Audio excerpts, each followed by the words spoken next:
Hi guys, Russell here from homebrewrepublic.co.nz.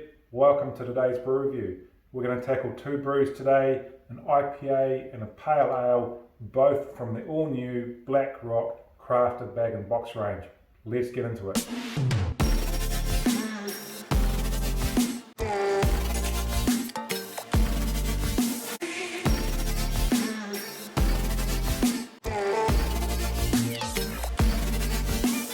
Hi guys, Russell here from homebrewrepublic.co.nz. Welcome to today's brew review and thanks again for joining us.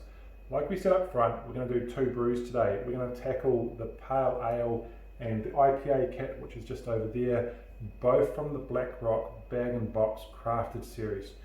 What you'll remember is, hopefully you'll remember if you watch my channel, is I recently did the Golden Ale from the same range. I'll chuck a link up on the screen now. Now what I normally do in these brew reviews is I do two brews alongside each other of the same brew. So for the Golden Ale, I did the kit by itself and then I did the kit as a hopped version. There's another video, I'll put a link up on the screen now from when I had a chat with Brendan from Black Rock, and basically what he said is if we do these kits by themselves, what we can expect is a sort of a commercial style, something pretty close to a commercial style base or a commercial style brew. The alternative is to hop those, to dry hop them that is, in which case we'll get something that's a lot closer to a craft style beer with a sort of a hop forward flavour and aroma profile and obviously a bit of hop character there. Now by far and large, when I did the Golden Ale, I preferred the hopped brew. Now a lot of that comes down to my personal preference, but what that's meant is for this brew review, I'm going to do the Pale Ale, I'm going to do the IPA, and I'm going to do them both as hopped brews. So I'm not going to brew these as a standalone brew to see what I get and compare them afterwards.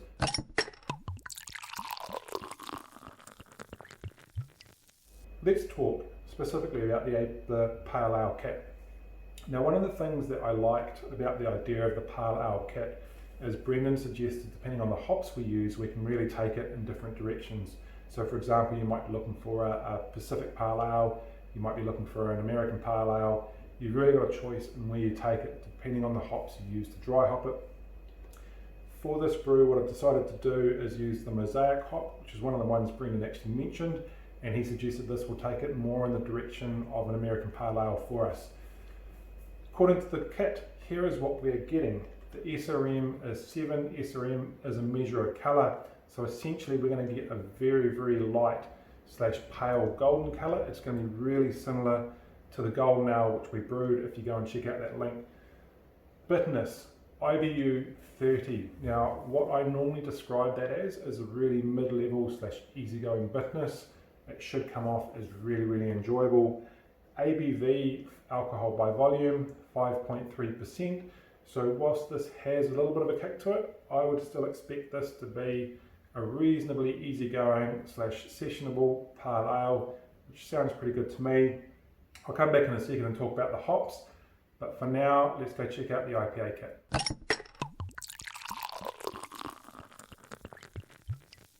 This here, guys, is the crafted IPA kit, like we said, from the Black Rock Brew-in-Box range. Right, let's look at what we're getting here. SRM 8. So again, what we're expecting here is a really, really light golden colour. IBU, International Bitterness Units, again, scale of 100 is on 38. So the Pale Ale has 30, 38, a little bit higher. Looking forward to that. I do like a little bit of bitterness, and our ABV 5.8%, again a little bit higher than the Pale Ale at 5.3. So definitely heading towards having a little bit of kick in this one here.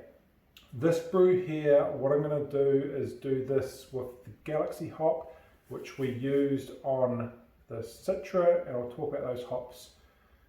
Yeah, I'll talk about those in a minute. But for now, let's actually open up one of these boxes and have a quick look at the kit inside. Now, I think we said earlier, this is a New Ranger kit from Black Rock. It's a crafted series and it's basically brew in a bag. What the boxes have: number one, comprehensive instructions. not that you need them because these are so simple to use. Number 2, craft series yeast. These all come with the fermenter Safe Ale US05, which is a really nice yeast to use. A couple of reasons I like it. Number 1, it gives a very subtle citrus tone to a brew when being used. Number 2 is its temperature range, which ideally 18 to 26 according to those instructions. Now that temperature range is in general a really nice temperature range to work with when you're brewing at ambient temperatures, which makes that a very versatile yeast, especially for us over here in New Zealand. Now the piece de resistance of these kits, and thus their name, is that right there. Brew in a bag, bag in a box, depending on what you want to call it. Now the difference between these kits and our standard canned kits is that these have had less water evaporated from them. So you'll see there it is a lot more liquid. The other major difference is we don't need to add any additional fermentable ingredients. So no dextrose, no liquid malt extract, no liquid brewing sugar or any variation thereof, depending on what you use. This is all you need to make a brew, which makes them incredibly easy to use. Yeah, and I've got to endorse that from my experience with the Golden Ale. They were great in that respect. The other thing I think is really cool about these is this is the exact same product that is used by commercial breweries or commercial microbreweries. So this is obviously repackaged into a consumer-sized package, but what Brendan from BlackRock explained to us is that this exact product is sold in larger packaging, I think he said 20 kg basically packets, to commercial microbreweries to make their brews. This is about 5 kgs, if I remember correctly. Does it tell me on here? No, I can't easily see it. Oh, 4.6. So 4.6 kgs. So just imagine 4, 8, 12, yeah, 5 of those. So 5 of those makes 20 kgs. That's what's going into microbreweries to make their brews. But back to that point, that basically means in a homebrewing environment, we're using the exact same product that microbreweries are using, well, that some microbreweries use to produce commercial style beer, which I think is really cool. All right, enough about the kits. Let's go talk about those hops and then we'll get into the brewing. All right, guys, let's talk about our dry hops. I've mentioned I'm going to dry hop both brews. The 2 hops I'm using are the Galaxy and the Mosaic. I'm going to start on the Mosaic, which I said we would use with the Pale Ale. Now, Mosaic is generally noted for its blueberry or its mixed berry tone.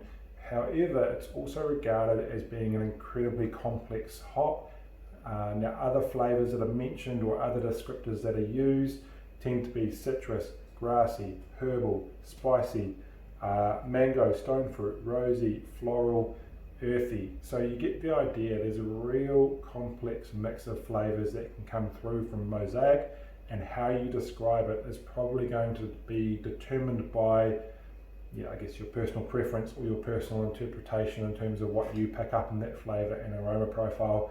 But particularly when we hear things like citrusy, piney, earthy, you can see that bend towards US style flavors, and so I guess that would be why, you know, it was one of the things Brendan said, that particularly if you look to something like the Mosaic in combination with the Pale Ale, you'll move towards an APA style brew, which I think that will give us, yeah, quite nicely by the sounds of it. What I'm going to do is use 60 grams. That was the amount I used in the Golden Ale, and I felt that was a really nice amount to use. What that translates to, just talking in strictly round figures here, is a rate of about 4.5 grams per litre. I'll be using 23 litres inside the total brew, so I'll go from the perspective of 60 grams on top. You can work out the exact rate if you want to, but like I said, approximately 4.5 grams per litre. Now the other hop that we're using today is Galaxy. What I said before is I was going to use the Galaxy with the IPA. Changed my mind slightly, I'll come back to that in a second. So Galaxy was the hop that we used when we did the Golden Ale. Again, that was that brew we mentioned earlier, the other crafted Brew-in-Box range. Now the Golden Ale is probably one of the most sought after hops in the world right now. It's also often regarded as Australia's Citra, so really beautiful hop. Passion fruit, peach, citrus tend to be the flavours that come through from that brew. When I did this with the Golden Ale, I noted the citra flavour, sorry, the citrus tone is probably one of the more notable tones in that brew, but it was really nice. Now the other thing with, I guess, both Mosaic and Galaxy is they're regarded as two hops that work particularly well together. So what I'm going to do for my IPA is I'm going to do that. I'm going to combine those two hops. In total, I'm going to use 100 grams of hops in the IPA brew. So what I'm going for is a slightly larger hop character and a slightly bigger hoppy profile on the finish. I'm going to use 60 grams of Galaxy and the remaining 40 grams of Mosaic from the Pale Ale. Again, I'll do the same. I'm going to add those hops in on day 4 of fermentation, but we'll cover that off in more detail when we get to that part of the brewing journey. Let's talk, while we're here, about process. Process is super simple. I'm going to open those boxes up. I'm going to get the bag out. I'm going to add the wort to the fermenter. Remember, one of the key benefits of these boxes is no additional ingredients, so no additional fermentation fuel, whether it's dextrose, liquid brewing sugar, or liquid malt extract, or any other permutation thereof required. It's basically add the contents of the bag into the fermenter, add water, pitch the yeast, and get going. When Brendan, he recorded a video which they posted to YouTube through the Black Rock channel. They made a brew in something like sub 3 minutes. So one of the key benefits, it's incredibly quick and incredibly easy to do a brew using the bag and box. All that said though, at this point, I'm going to say too much talking, not enough brewing. Yeah, let's get these brews on. I will see you guys when we pitch the yeast. Cheers.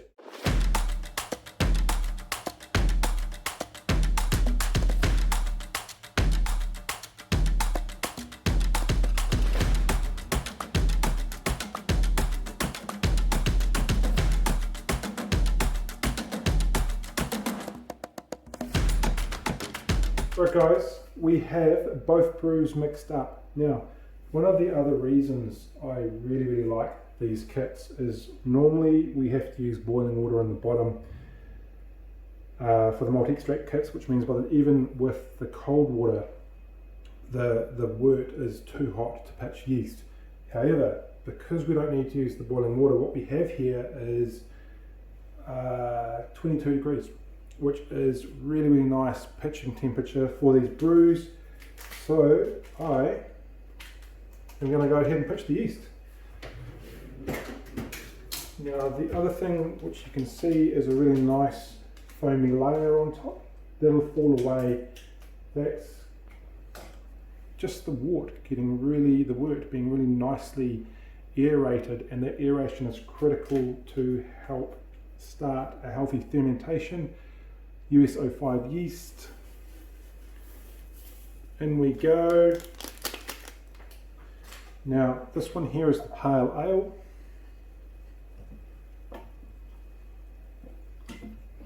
And the way that I've decided I'm going to remember this is white cap, red cap, white for pale, Pale Ale.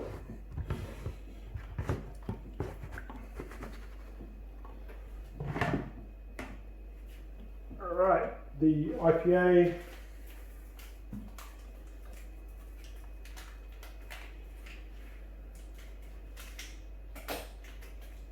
US-05 yeast pitched. Alright guys, that's it. As you can see, super easy to get these brews on. What I'm going to do is get these guys down to the garage. I'll keep an eye on them overnight, but I think I can run them both in ambient temperature. So no temperature control for this brew. Therefore, the next time that we check in on this video will be when we pitch the hops in 4 days' time. Hey guys, welcome back to the garage. I'm a day late. It's actually day 5 instead of day 4. But not to worry. You can see here fermentation has slowed down a bit, which is fine. Pale ale, 60 grams of Mosaic IPA, 100 grams of hops, 40 of Mosaic, 60 of Galaxy. Let's get these lids off and get those hops in. Here's the pale ale, guys. Still some fermentation activity, which is fine. Had a smell, quite a fruity brew. Here we go, guys. Mosaic. In. Right, next one. IPA. Again. Good level of fermentation activity on top. 100 grams of hops.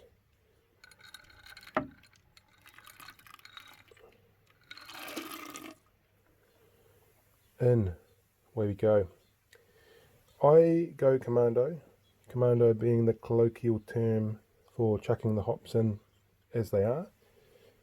Argument for that is increasing surface contact and thus increasing transfer of characteristics, flavour and aroma. However, the downside is organic particles in your brew. So I have a brewing fridge and I can cold crash. So finings, cold crashing and sediment filter, that'll solve 99.9% of that. If I couldn't cold crash, I would use a hop sock, which will help you keep the brew a lot cleaner. All that said, guys, I think it's time to get this lid back on. Next time we catch up will be the official taste test. Cheers, guys. Catch you soon. Hey guys, welcome back to the official taste test for the Black Rock Brew-in-Box Pale Ale and IPA. This video has been a long time coming, but I'm looking forward to sharing these brews with you. Pale ale, let's get into it.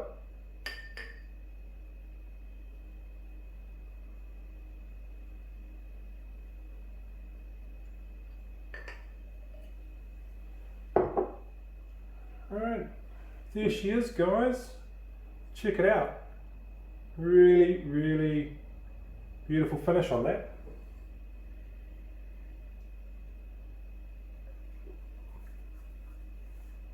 It's super good.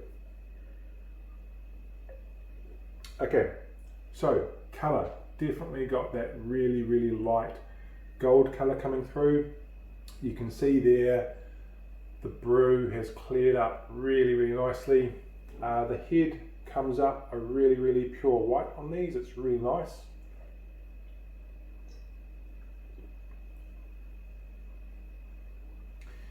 The flavour and the aroma, the citrus has really become a prominent feature in both the aroma and the flavour profile.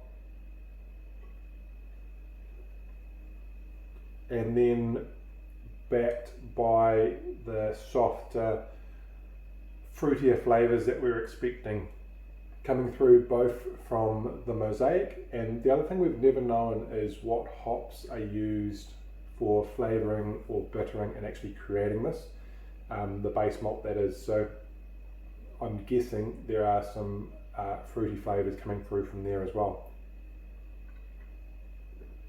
But that overall is a pretty fair description of that brew. I'm really, really impressed with this kit, the Pale Ale kit, and pleasantly surprised with the results.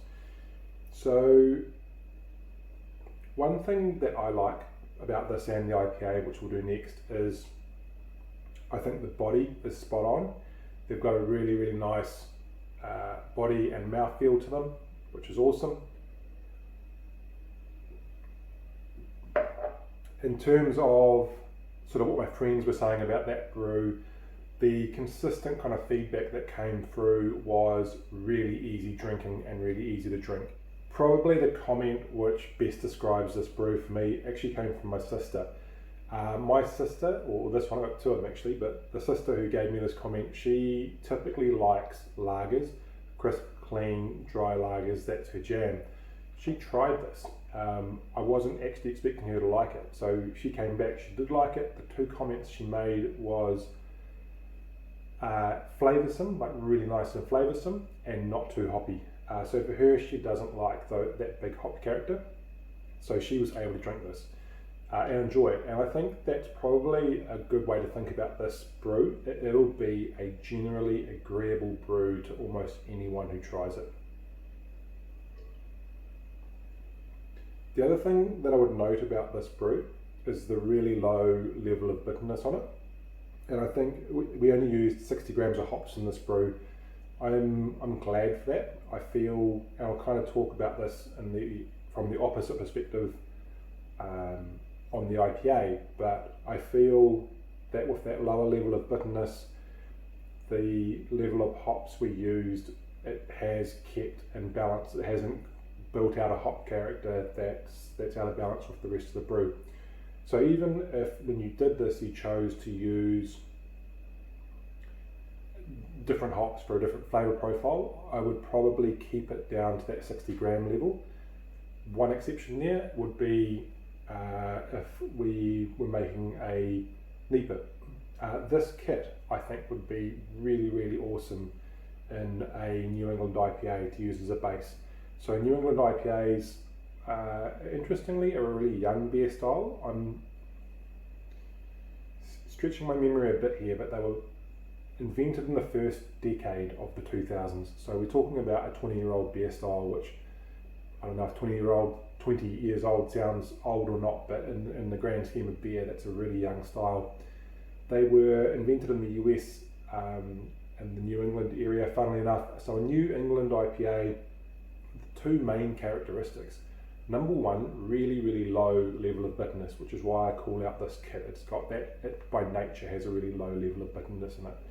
The second major characteristic is massive, big, juicy hop profile. So think about dropping 200 grams of hops into a dry hop, and big, juicy, hoppy profile, also known as juice bombs. So this kit, the Pale Ale, I reckon would be really awesome in a NEPA recipe if that's what you're trying to do. All that said though, let's go and talk about the IPA.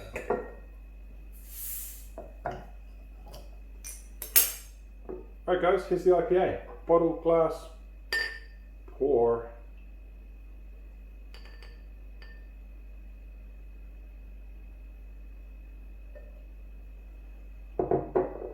There we go, guys. Look at that. Really, really nice white head. Again, great colour.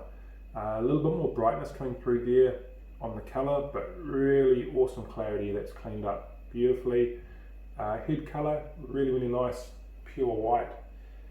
Of the two, I think on the whole, they were a similar quality, but this is the one that I like the best.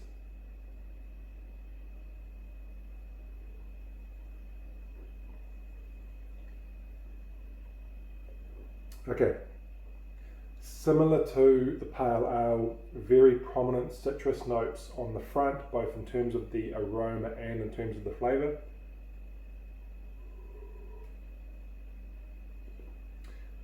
This one here, interestingly, when one of my friends in particular tried it, he called out what he referred to as piney notes. I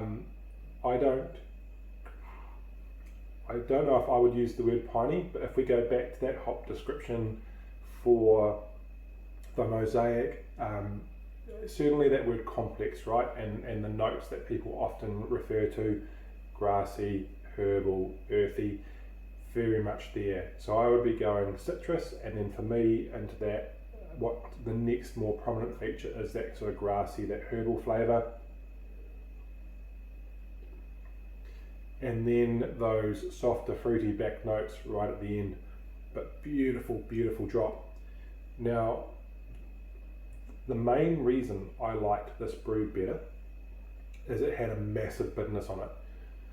I can't remember the IBU, but that's really, really noticeable, this big bitter front. It's really, really cool. And we used more hops in this brew. We used 100 grams, which has given us a little bit more of a hoppy character and a hoppy profile, but it's worked in this case because I think that big bitterness, it sort of balances out the other side of that hoppy profile, and it's really come together really nicely. I think the biggest compliment came from one of my friends who said, as far as he was concerned, that this was as good as anything he would get off a tap or out of a can, and I thought that was really, really awesome. And that's always what I've gone for, is brewing good brews that my friends and family will drink for me. So super happy with how that one there turned out.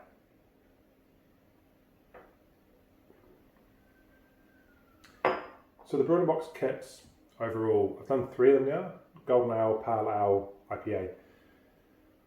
With these two, I kind of wish I'd done them separately. And what I mean by that is do one brew review of the IPA, do the kit by itself, and then do the hopped version. I think doing it this way, I've got 2 great brews, but I've lost the context of what the kit gets by itself versus what's achieved when we hop them.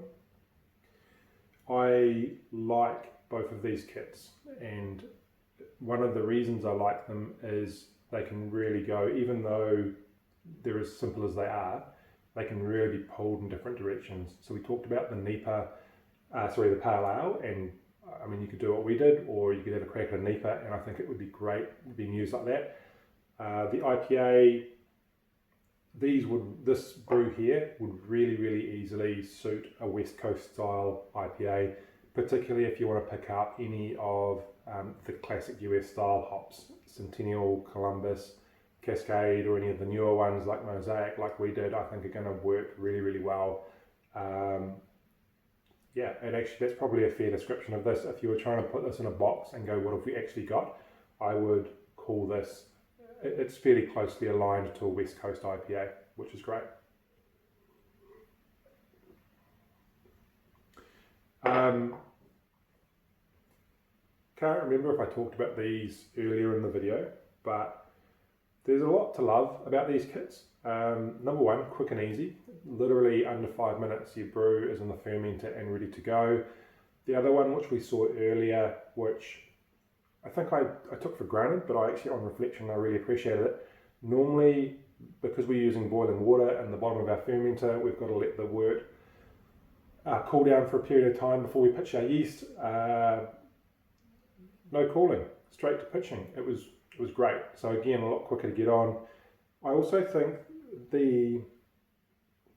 and Brendan talked to us about this, that one of the main, I think, selling points is that with these kits, you potentially lose an element of flexibility if you're trying to mix and match your own ingredients. But I do agree with and believe it's far easier to get a really, really good brew straight off the bat with these kits. So, and probably quite reliably as well. So big thumbs up on that front from me. All right, time to bring this video to a close. First of all, if you've watched this far, thank you, really appreciate it. Feel free to hit the subscribe button, give us a big thumbs up. It always helps. What do we got coming up? I'm well overdue, like I'm so behind on dropping these videos. I've got brews backed up. We've got a Craft Series Amber IPA. I've got a Sabro IPA, single hop Sabro IPA. I've got a Mexican lager. I've got a mixed berry cider. That brew that brew went really well. I made a second one unplanned and did that as a higher ABV brew. That's come out really well. So there's a lot of videos to come. yeah, if you get into kit brewing, got a Facebook group, Homebrew Republic Kit Brewers, the community is growing. We have some great conversations in there, but essentially it's a group of people who like brewing and in particular like kit brewing. It's a place to come and share your recipes, share the brews you're doing, pick up tips, tricks, hints, anything like that. The group's really friendly and we're really happy to engage. If you want to drop a comment into the comments below this video, I keep an eye out and I always come back and answer. And of course, you can find us on our website, www.homebrewrepublic.co.nz. But for now, guys, I want to say thanks again. Cheers. Catch you next time. Cheers.